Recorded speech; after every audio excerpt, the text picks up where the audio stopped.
All right, hello, this is geometry. We're looking at chapter 1.4, 1.5, and 1.6. This is your review video, so we'll try to make this as short and sweet as possible. It won't be my typical 3 to 5 minutes because we're actually covering three sections and not just the one. So let's look at this real quick. We're looking at angle, sides, and vertex. This is 1.4, measure and classify angles. You know that an angle is formed by two rays that share a common endpoint, which is what we call the vertex. Your two rays become the sides of that angle. All right.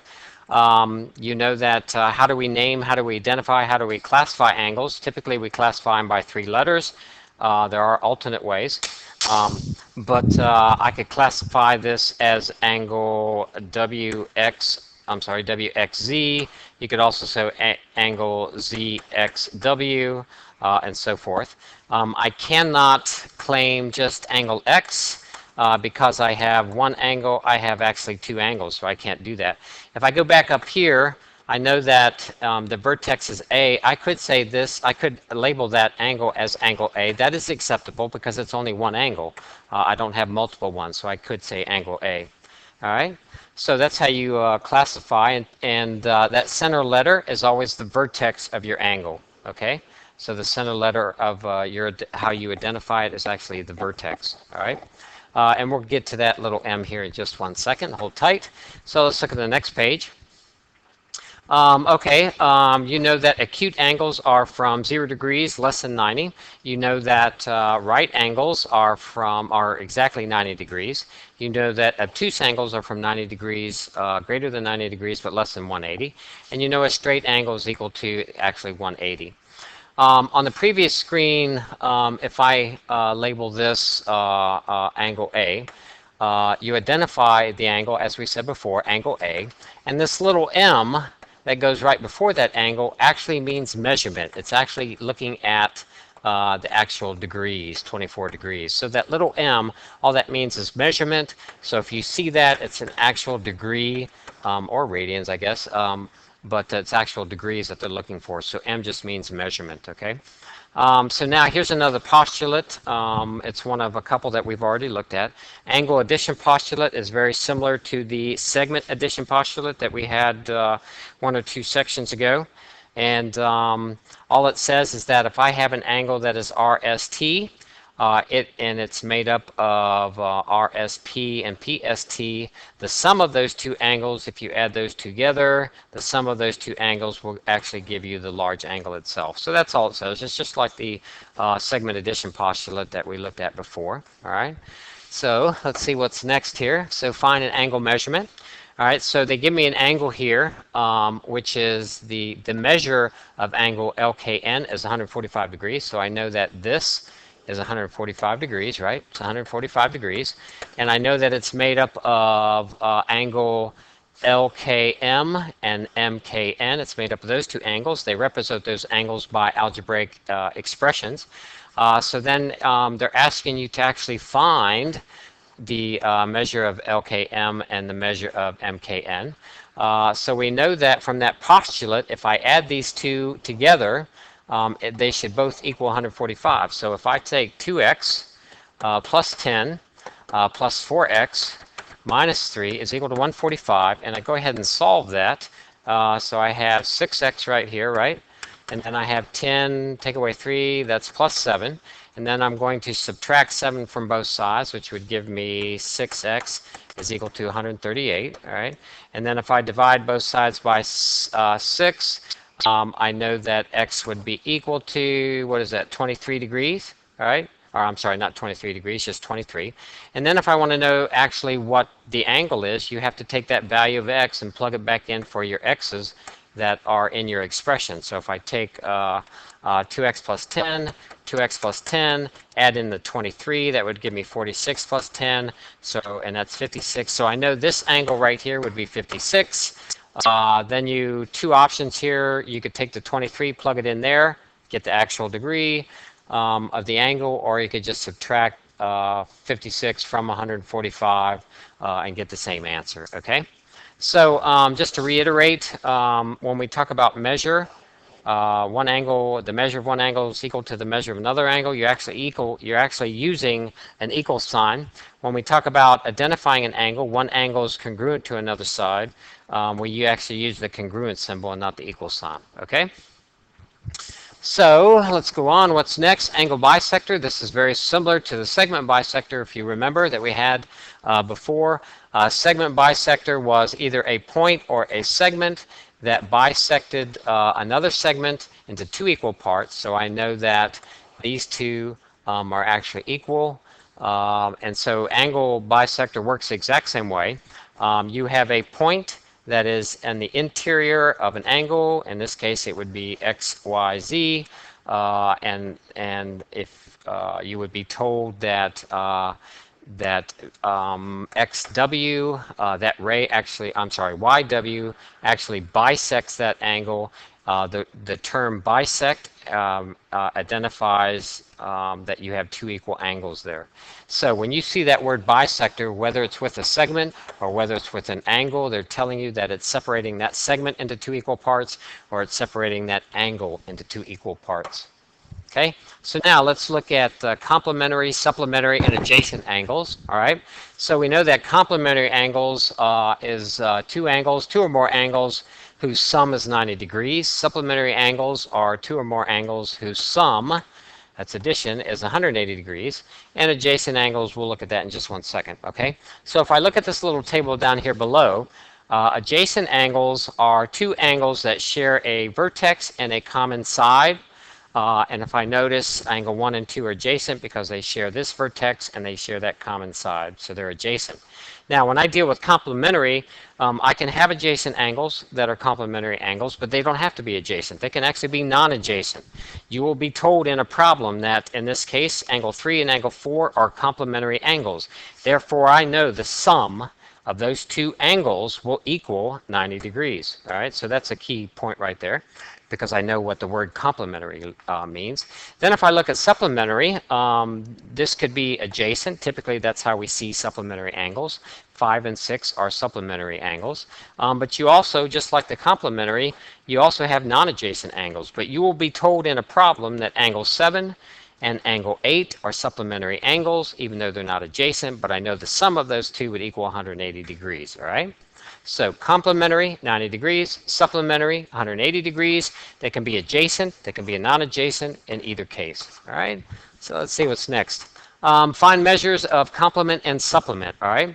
So given that angle 1 is a complement of angle 2, so this right here tells me that the sum of those two is 90 degrees. And they tell me that angle 1 is 68 degrees. They want me to find angle 2, the measure of angle 2. Well, if I know that angle 1 is 68, and I know the sum of 1 and 2 is 90 degrees, therefore I know that angle 2 has to be, what is that, 22? All right, so I know that the measure of angle 2 is actually 22 degrees.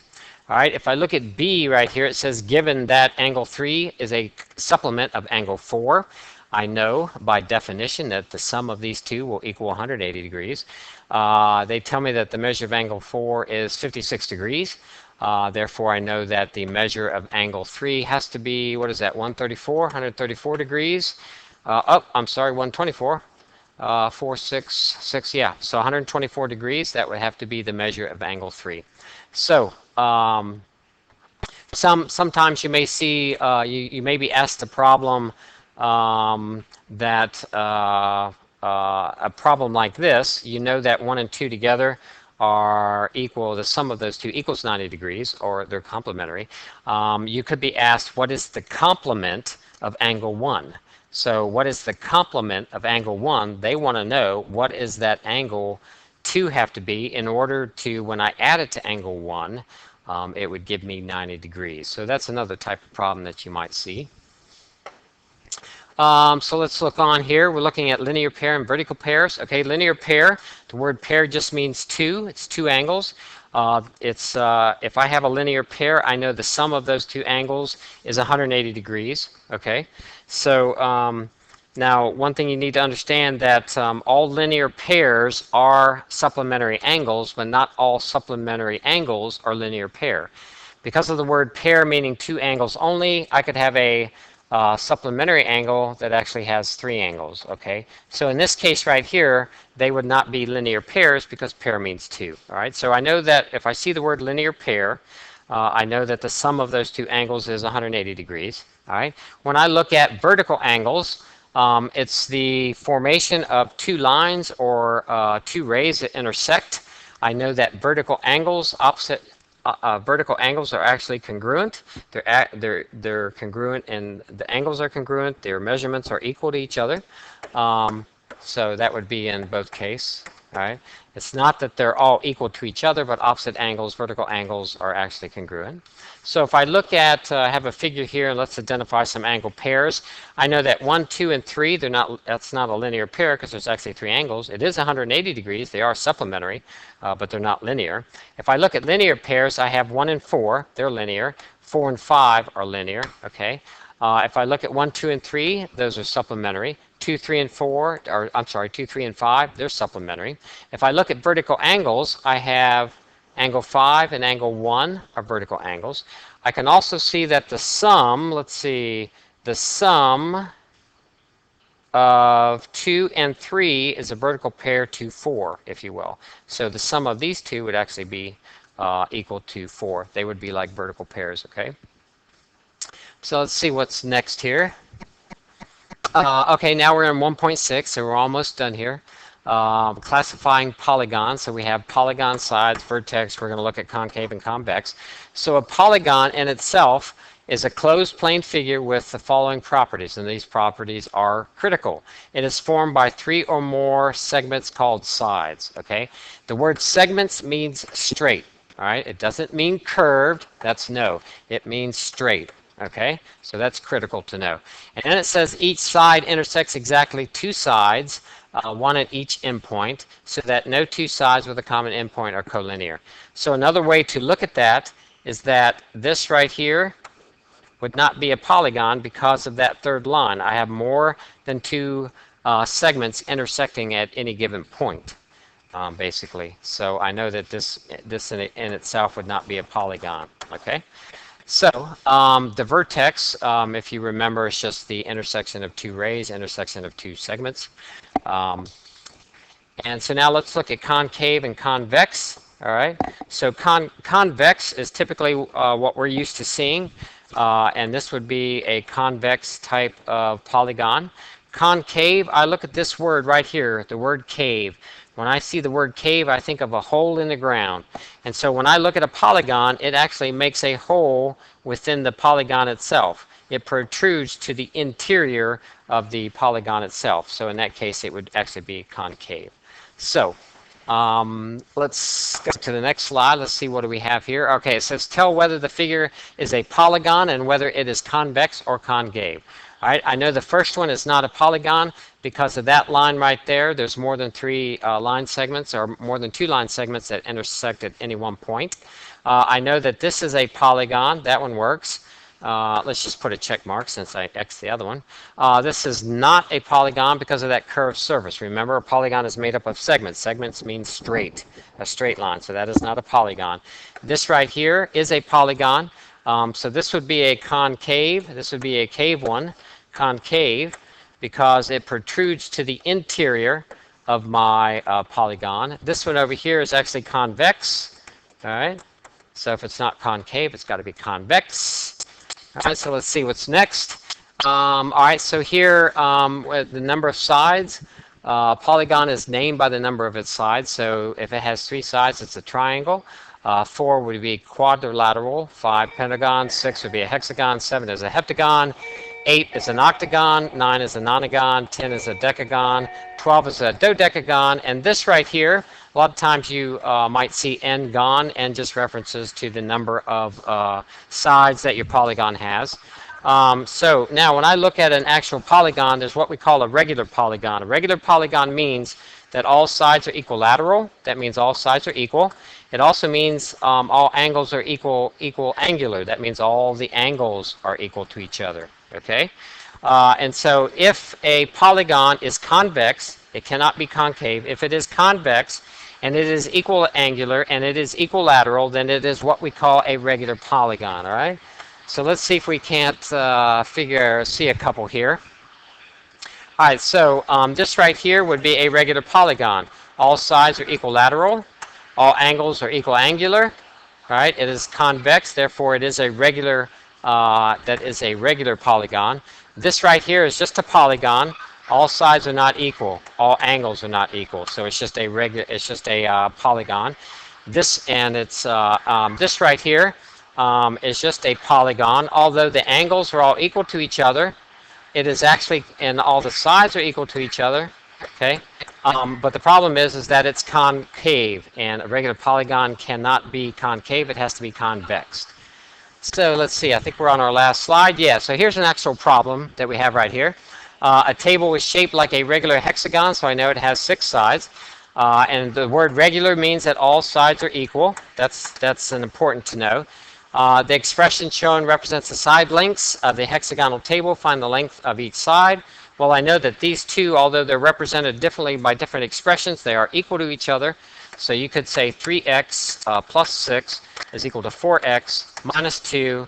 Let's get rid of these. That gives me an x. Let's bring this over here. That gives me an 8. So I know that x is equal to 8. If I want to know what the side length is, I can just plug it in. 4 times 8 minus the 2 is 32. Minus 2 would be 30. So I know a side length is actually 30. We can double check that if you want and plug that 8 into there. So I have 3 times 8 plus 6. That's 24 plus 6, which is 30, which is the same as what I just got. So I know that my answer is correct. So that kind of ends your video. Have a wonderful day, and we'll see you tomorrow.